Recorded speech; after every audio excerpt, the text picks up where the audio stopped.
For me, these are the AirPod killers. I just love them so much.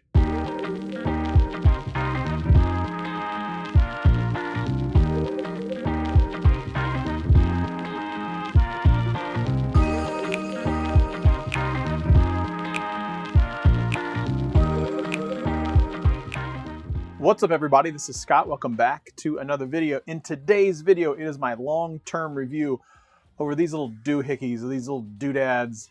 My favorite headphones so far when it comes to being truly wireless. These are the pixelbuds 2. So I'm gonna do this a little bit differently. I'm gonna tell you what I don't like about it and then overwhelm you with all the good stuff. That way you should still go out and buy them. So yeah, let's talk about the thing that I didn't like the most. And that was somewhat of the connectivity the very first time that I had them. Everywhere throughout the entire house that I was wearing these things, I had no connectivity issues at all. But for whatever reason, and it didn't matter, and this was the only situation that I actually had issues with in terms of the connection, was when I was mowing the lawn. I don't exactly know why. I was just out on my mower mowing in the front part of my yard, and I just continually had connectivity issues with the left bud, and I don't know why. It didn't matter where the phone was. I could have put the phone straight up to the side of my head and I would still have those connectivity issues, and I don't know why. Maybe it just didn't want to mow, which I totally get because I don't really like mowing either. That was the only time I ever had connectivity issues. It was weird. Outside of that, the connectivity has been absolutely perfect. I can obviously just pop them in my ears. They automatically connect to my Pixel 4 XL, and I just bebop on down the road, no questions asked. But whenever I mow, it just doesn't like that. Maybe it's the mower. I don't know. This is the weirdest thing. Keeping on track with the whole connectivity Bluetooth thing, I didn't experience any latency once I met up to a certain point in a movie. Like, I noticed that when I would pop them in while I was watching a movie, it took like a first few seconds to like catch up. There was a weird bit of latency in the beginning, and then within just a few seconds, everything was all synced up, or so minor that I couldn't tell between my naked eye or my glasses or anything like that. So latency was never an issue for me. So now I'm going to move on to all the good things, everything that I like about the pixelbuds 2, which is pretty much everything under the sun. And that's why those weird mowing connectivity issues don't actually matter to me. The case and the build quality, this is like a smooth stone in my hand, and you can kind of hear it's just so satisfying to have in your hand constantly. I constantly find myself like twiddling it in my hands because it is like a very smooth, like river stone type thing. I don't know, it's really strange and really satisfying to have in your hands constantly. But that doesn't necessarily mean that the buds themselves are bad either. They're very, very small, and they fit into the contour of my ear very well. Now, you can see on screen right now, they talk about all these spatial vents and this weird hook thing that goes into your ear. Long story short, from a comfort perspective, these are equally comfortable as the AirPods and AirPod Pros are to me.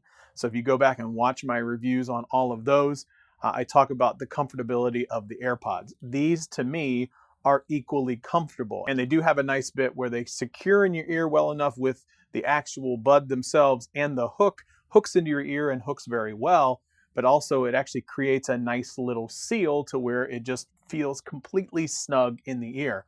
I had no problems at all wearing these constantly. And I do mean constantly, because the battery life is 5 hours, and I have on multiple occasions run it all the way down to 0 when it comes to the 5 hours. So they have this technology called adaptive sound. Now, adaptive sound basically adapts the audio experience to whatever environment that you're in. Now, I'm going to tell you about the audio portion first and why that matters in calls in a second. So if you're in a really noisy place where there's just a lot of stuff going around, the pixelbuds themselves will automatically turn up the volume so you can hear things very well.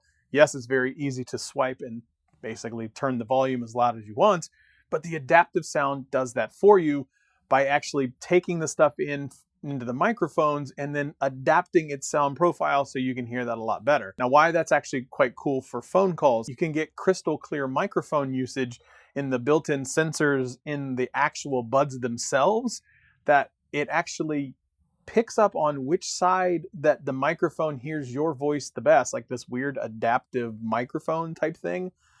and says, okay, use this one. Since he's talking over here, I can hear you a little bit better.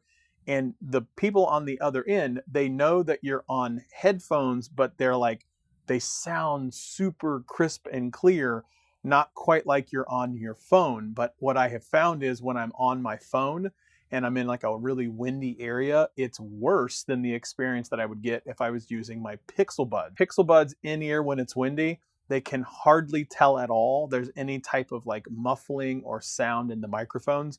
But when I pick up my Pixel 4 XL and I'm just on the regular phone using it, you can still hear all that background noise. So that adaptive type sound and the way that the microphones pick up your voice is incredible. So I talked about the build quality, I talked about the Bluetooth, the latency, I talked about the fact that they're incredible for taking conference calls on them, but they are, in fact, headphones. So how do they sound? Well, I mentioned that adaptive sound before, but the low, medium, and high all sound fantastic. The highs were not tinny at all or anything like that. The mids were not muffled or like drowned out by the sound of the bass, and the bass was nice and thumpy, but where it should have been, not overwhelming any type of vocals or any type of mids from that perspective. Now, again, these are truly wireless buds, so you have to keep in mind the idea that truly wireless buds is not something that's necessarily always going to have the 100% best sound quality. But for me, these sound hands down better than the AirPods, and they're right on par with the AirPod Pros, which are like my favorite truly wireless buds for the last several months in a row. But these Pixel Buds 2 just sound incredible to use. They do have the custom designed 12mm dynamic speaker drivers, which make that audio super crisp and super clear, again, for truly wireless buds. They come in at $179, so they're also cheaper than the AirPod Pros by a lot. Let's also not forget the fact that not only do they sound great, but you get the Google Assistant baked into all of this. That's probably why they are the best truly wireless buds out there, because you get all the benefits of great sound, 5 hours of battery life, 24 hours inside of the entire case, and you have the best assistant on the market to be there right there at basically the drop of a hat or the tap of an earbud. The best part is these things get continuous updates, and in August there's going to be a sweet feature drop where they start to recognize crying babies or barking dogs. Again, not only is the hardware pretty impressive overall, it's getting some of the same benefits because it is a Googled product, meaning the software game is going to be stepping it up. So for me, hands down, this is a must buy, especially if you're a Pixel person or an Android person. I'm buying these because of what I already get in the package, but also because of what's coming down the pipe. They've already made updates already to these, and they haven't been out very long. The idea that they're getting specific feature drops in continuous months means these bad boys are going to constantly get updated with the newest and greatest things, making them, again, a no-brainer to buy. So that's it. That's all I have. As always, like, share, subscribe, thumbs up, leave a comment below, and we'll see you next time.